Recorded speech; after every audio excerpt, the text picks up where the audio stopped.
Okay, so C.S. Joseph had said that ISTPs and ENTPs is only a short-term thing. And tried to prove him wrong. I think there's probably an ISTP and an ENTP out there that can make it work. I really thought that the ENTP I had chosen and I could make it work. The biggest issue there was basically it came down to SI inferior and FE inferior, which I knew that if we were to ever break up, that would be the reason.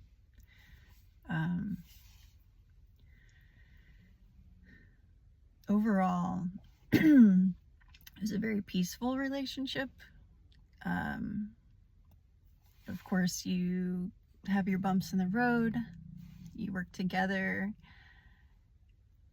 and the bumps get smaller and smaller. It's easier to get through things.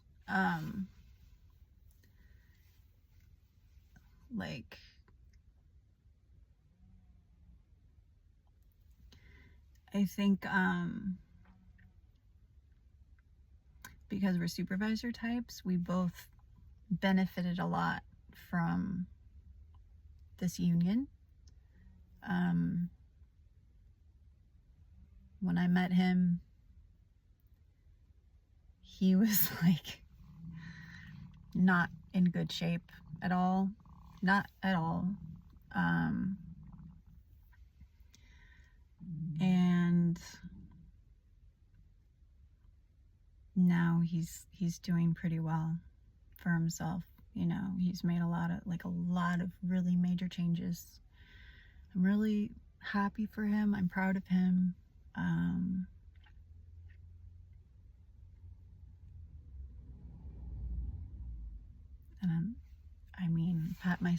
gonna give myself props, because if I had not entered his life, he would not be as well off as he is now. It's like bittersweet, because it's kind of like, this is a pattern in my life where I seem to help people to help themselves and they become better and then they leave me.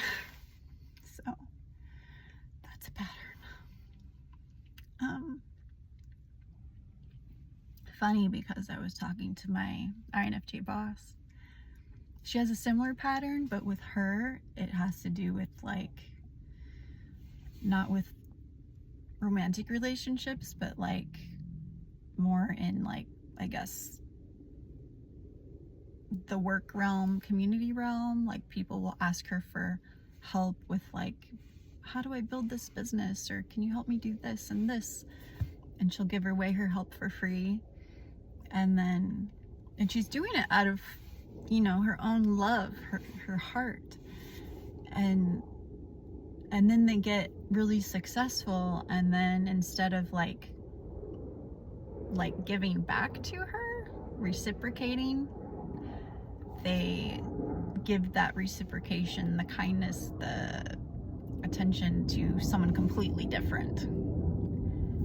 Oh, you helped me build up my business, and now I'm gonna help someone else's business with my business, and I'm gonna completely ignore you.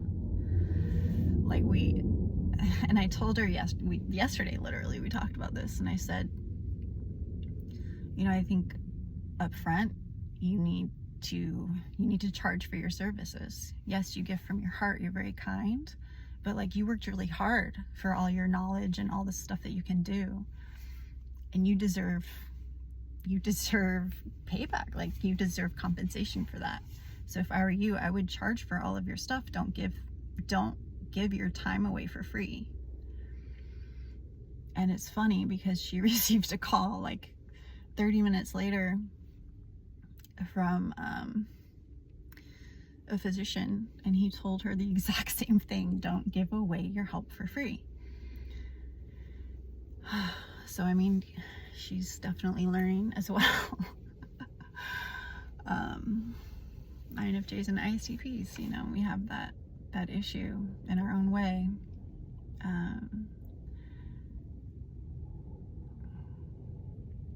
So anyway, so yeah, I mean, ENTPs can be pretty controlling.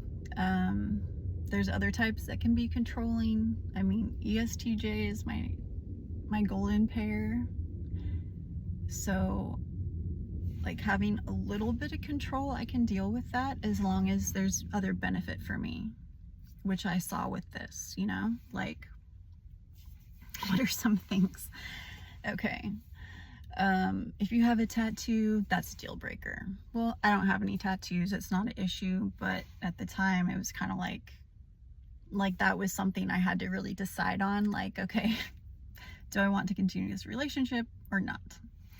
Another thing was, you know, I used to do jujitsu. I hadn't been in a while because I had my own like emotional issues with it.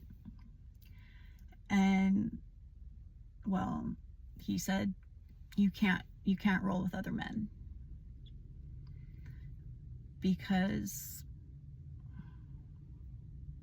and I do understand that, like, it is physically intimate when you're rolling with someone.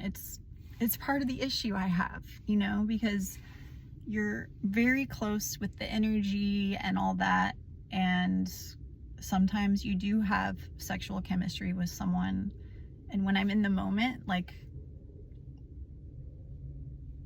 I really feel that sexual chemistry. I understand that. I accepted that. I was like, okay, like, I haven't really been going anyway, and I shouldn't pay for a service I'm not going to, so I quit. I was okay with that.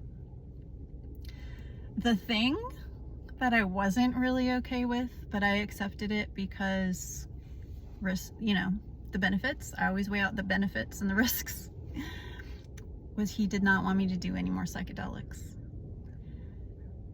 That was like a big flag for me, because psychedelics has helped me so much. Without that, like, that helped me rewire myself, that I could actually feel love for myself. Like, I'm as healthy as I am now because I did psychedelics. So to have someone say you can't do that anymore, honestly, what that looks like to me is that you don't want me to get even more healthier. And I said that to him. He denied it. I mean, it reminds me of this ESFJ narcissist that I was with for 5 months a few years ago. You know, I had my little self-help videos I would do, and I would try to share one with him, and he basically would bash self-help. He would tell me, no, you don't need to do any self-help. And that's what the ENTP would say. He would say, oh, you're good enough, whenever like the psychedelics issue came up. Yeah, I know I'm good enough. I want to be the best I can be. That's the whole fucking point. I know I'm good enough. I've always known I'm good enough. Like, that's not an issue for me. I know what I bring to the table. My issue has been, I don't feel like the people I've allowed in my life value me the way I deserve to be valued. Like,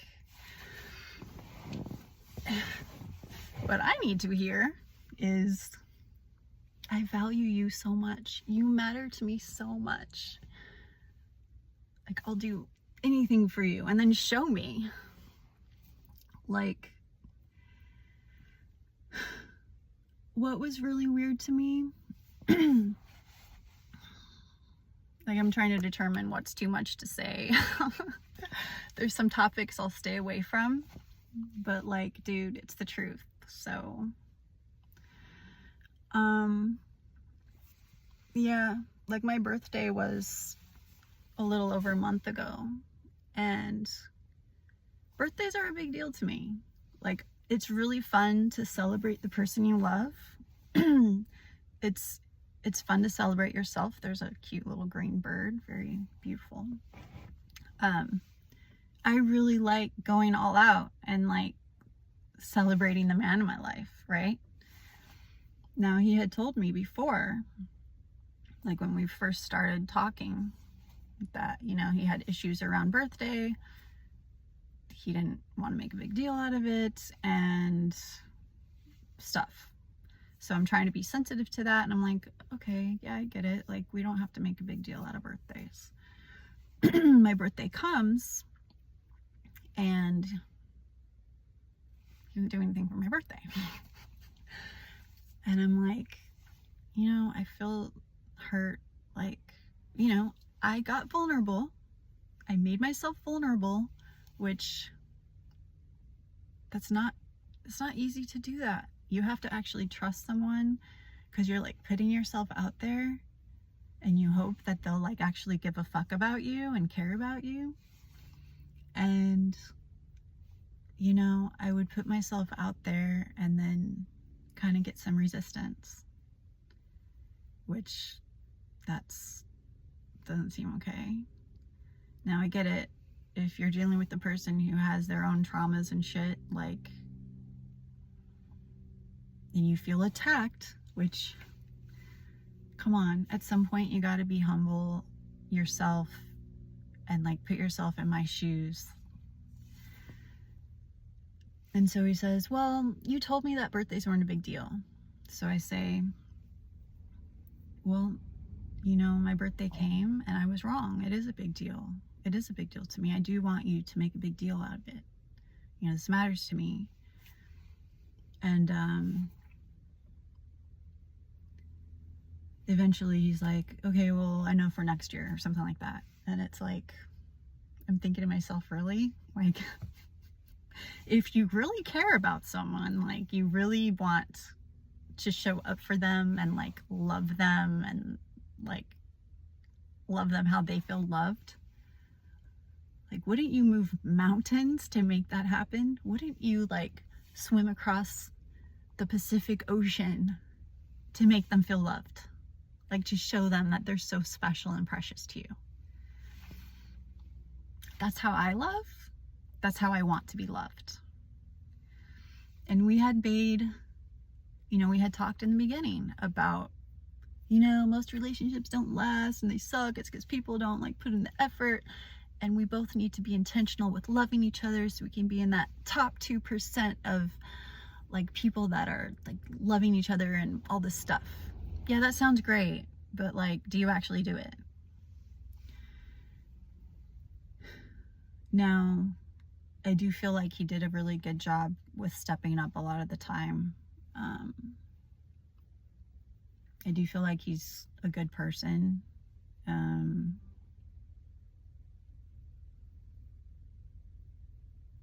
It just, you know, I think it comes down to the inferior functions. And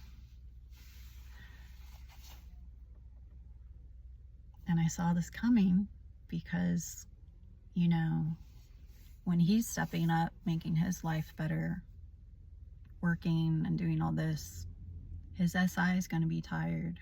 He's going to need time to rest and all this. And as he has less like care type of attention for me, you know, I'm gonna feel that. I'm gonna feel it. And I can feel it starting. So I say, I really miss feeling connected with you. Because he told me, like, hey, like, don't say these things, but tell me you miss me or something like that. So I tried to follow his instructions and say that. Well, still nothing. The next day comes, it's even more. And I'm like, I'm feeling really like I need your help. I'm feeling hurt. Like, I need this. Nothing. And I mean, the last time we talked on the phone was what, 3 days ago or something? I don't know. And I knew that he's busy. He's gonna do his hobby, which is good for him, and then he has a full night of work to do. Like, I know this. But still, it's like we're in a relationship together. I have needs too. And I'm really tired of getting the short end of the stick. Like, my needs matter, my feelings matter, you know? We both have studied polarity. Like, you want to be the man and lead me? Lead me. I'm doing my part. I'm being vulnerable. I asked him if I could share, like, how I feel or whatever. He says, yeah, go ahead. So I share. I try to keep it short. I give a lot of appreciation and all this other crap while I'm also sharing how I feel. Like, I feel like I can speak in a very kind way, in a loving way, and also share how I feel. And then there was silence for, I don't know, 5 to 10 seconds. And I'm like, okay, well, I don't want him to feel obligated. Like, if he's going to show up, he's going to show up. But so I changed the subject. And what I needed for him to do is, like, give me care, show me care. Like, I understand if you have FI trickster and it's confusing or whatever, like, fine. But you have FE child. That should come fairly easy to you to give empathy and care, you know? Especially to someone who has proven to you time and time and again everything that I've proven to you, you know? Like, so basically no response. Like, not even, I hear you, I listen to you. Like, nothing, just silence. And so I'm like, okay, like, I know he's busy. Let's just wait till the morning. Like, I don't feel, this doesn't feel good, but let's wait till the morning. So I wait till the morning. I wait a few hours after I know he's free. Still nothing. I call. He doesn't answer. So I send a text. No answer. And I'm like, so a little later, I'm like, are you breaking up with me? No answer. I call one more time because he's an any user. Any users want to feel wanted. You know, I want to feel wanted too. You ever think about that? No answer. So now I'm like, okay, no response is a response. Like, we've done this before. Back in the beginning, he would just disappear. He would ghost me. It doesn't feel good. People treat you the way that you allow them to treat you. I do not accept this. This is not okay. Like, if you need space, that's fine, but you need to communicate with me. Like, there's been zero communication. If there's no communication, there is no relationship. It's pretty simple. And if you can't even, like, show me care and empathy when I'm hurting, like, you know I'm hurting. We've been through this before. Like, he did attempt to care by saying what he needs to hear, which is, you are enough. And it's like, I've told you this before. Like, I don't need to hear that. That does nothing for me. It does nothing for me. Like, maybe that makes me sound ungrateful, but, like, why are you not remembering this? Why are you not writing it down? Like, it's not that hard. Like, if you really, really love someone, like, you remember the really important things. And I've made it very clear several times, this is, like, the most important thing. This is the most important thing that I need. It is a need. So it's like, you either do it or you don't do it. And I'm like, okay, well, usually what I do here is I double down on the empathy and I give extra care and, like, care for him. And it's like, yeah, but I shouldn't have to do that. Like, I already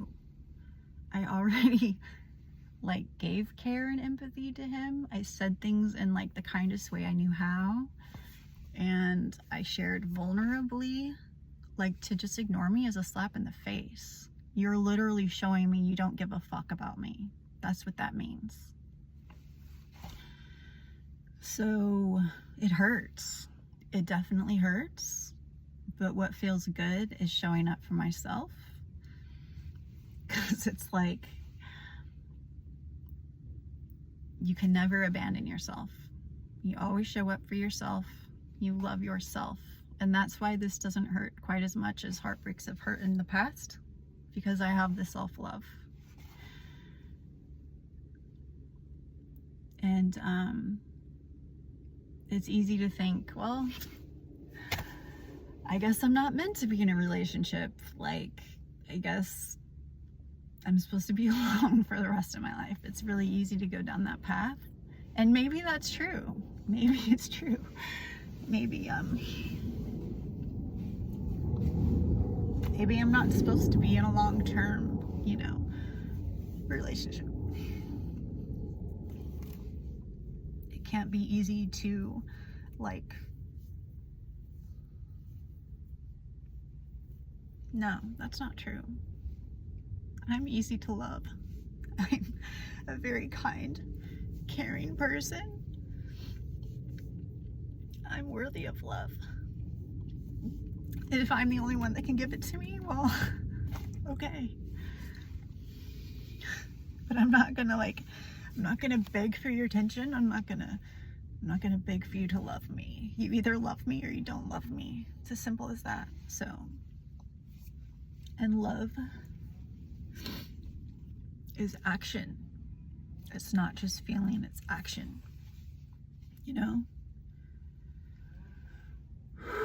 So, it's okay. Like, I've been through so many heartbreaks before. Like, I'm an expert at getting over heartbreak. Guess that's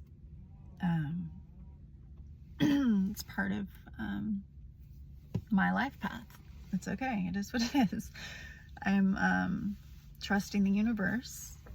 And yesterday because I asked the universe, I said, please show me, like, please make it really obvious. Like, what am I supposed to do here? Like, should I let this go? Like, should I try again? I was asking the universe, like, please make it obvious. So yesterday, whenever I would think about this, and think, validate myself and say, no, I don't deserve this. And then I look at the clock, it says 11:11. I would think about it again. I look at the clock, 1:11. And yesterday, I went to the canyon, just to, like, be out in nature. And I saw, like, these really cool lizards that were just, like, jumping, and then, like, I saw the hawks flying. And then I was like, okay, like, I'm okay. This is okay. So I'm like, okay, let's go home. I'm okay. And then there's, like, 2 bunnies on either side of me. And then one of them, like, stops and starts eating. And then there's just so much, like, wildlife out there. And I was like, okay, the universe is telling me, like, hey, you're still on the right path. And in one of those tarot readings a few weeks ago, she said, there's going to be some twists and turns that you're not expecting, but it's all part of it. Like, it's part of your growth. She's right. I wasn't expecting this. I was not expected to be ghosted by my boyfriend. I was not expecting that, which is hilarious to me. I mean, it's what SI inferiors do. They ghost you. I'm not saying all of them, but, like, I've met a lot of SI inferior people, men and women, and they just tend to disappear. I'm sorry, like, when you're in a romantic relationship with someone, you've been through what we've been through, like, that's unacceptable. It's unacceptable. You don't just ghost someone. And to be really honest, it makes you look really weak.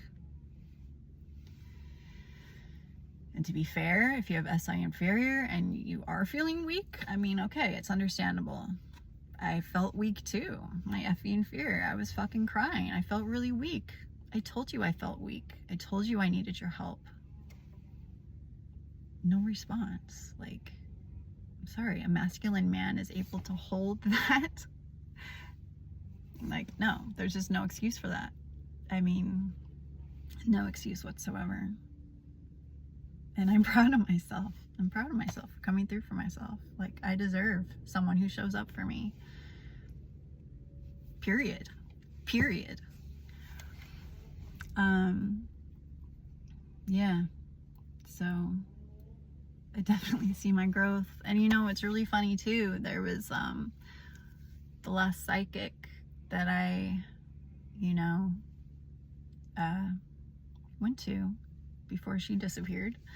I think it was the first session I had with her. She told me that I'm going to be meeting a new soulmate. I'm going to be reunited with a soulmate. And I was like, what does that mean? Is the ENFP coming back to my life? Does this mean, like, when I finally move to be with the ENTP, that's what that means? Are we gonna have a baby? Is the baby the soulmate? No, I guess there's another soulmate coming for me. So I do believe in divine timing. Like,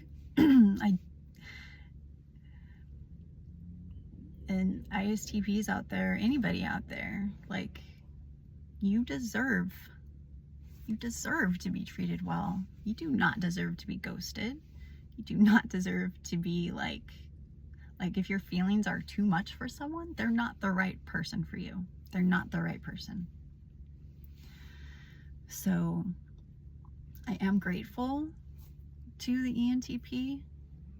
You know, I was able to work on the FE there, and I realize now that, you know what, like, I don't want to live long term with someone who like will allow me to go through this, because it's gonna happen where FE inferior, you know, it needs some reassurance, it needs some care. Like, if you can't even give that, like, the bare minimum, like, it doesn't work.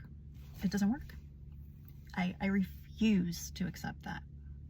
I'm worth so much more than that. Like, it feels good saying this. It feels really good saying this because I mean it.